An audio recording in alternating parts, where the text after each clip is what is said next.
It was requested I do a video on this, so here we go. This is my bug out bag. Now I'm only doing my weapons and sort of other equipment bag because obviously the food ones and medical supplies you've seen everyone do before, so I won't bother boring you by going over those details over and over again like everyone else does. So the bag itself is an East German knapsack bag, and if you can see the green bit at the top, that's the waterproof lining, because the entire bag's waterproof.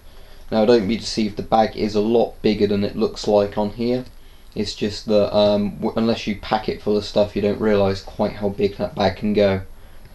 Okay, so if I start on the left, you've got a gas mask there, or a respirator. I've got an S10 in there, or I might actually use my CT12.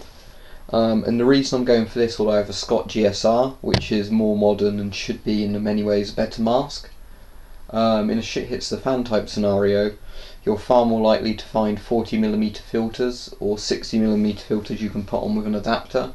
And the problem with the GSR is, because it uses a bayonet type filter, it would be much harder to find supplies when your own filters run out for whatever reason. So that's why I'm using S10. To the right we have the modern German Army Nbc suit in a bag with chemical gloves and chemical boots. Okay, down below we have an air rifle and some pellets and Allen keys for adjusting the scope and other weapon fixes. And air rifles are quiet, you can hunt small game with them, and you can carry around literally thousands of pellets because they weigh literally nothing. This is a 2.2 here.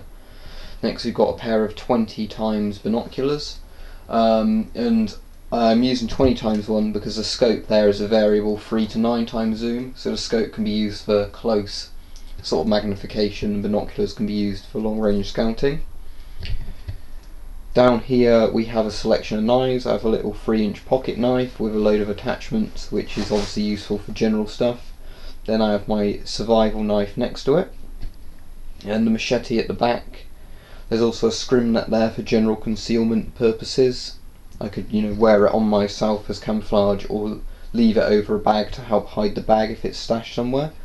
Then we have a silicone cloth, which is for cleaning knives and the guns to prevent surface rust and keep them all in good working order. And there's also a little pocket knife sharpener down there just to keep a good edge on the blades. Now, the crossbow is one that would potentially be in here, but it obviously depends on what sort of situation we're looking at. Because the problem is with a lot of videos is people say this is my bug out bag, I've got 10 weapons in there. And in reality you're probably not going to need that, because obviously depending on what the scenario is might depend on what sort of weapons you need. So I'd always have the air rifle because that's good for small game and maybe a one-off encounter with a human. But obviously you want a crossbow if you're running the risk of running into a lot of trouble. That's a £150 crossbow there. I've bought a £120 crossbow, and when that arrives that would probably be my go-to crossbow rather than £150, because 120 is more than adequate and it's easier to cock and everything. And to the right there's some beeswax for keeping the string lubricated. As you can see, that was probably fraying a bit. There's a 9-band radio, and that picks up AM, FM, and that's long and short wave, and that's the 9-band is the short wave, so I can get connections all over the world.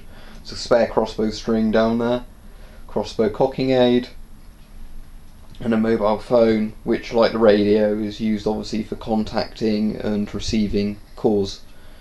Well, I hope you found that interesting, and like I said, in a scenario what I actually would take with me would change, because I'd much rather pack according to the scenario rather than take everything and have too much stuff.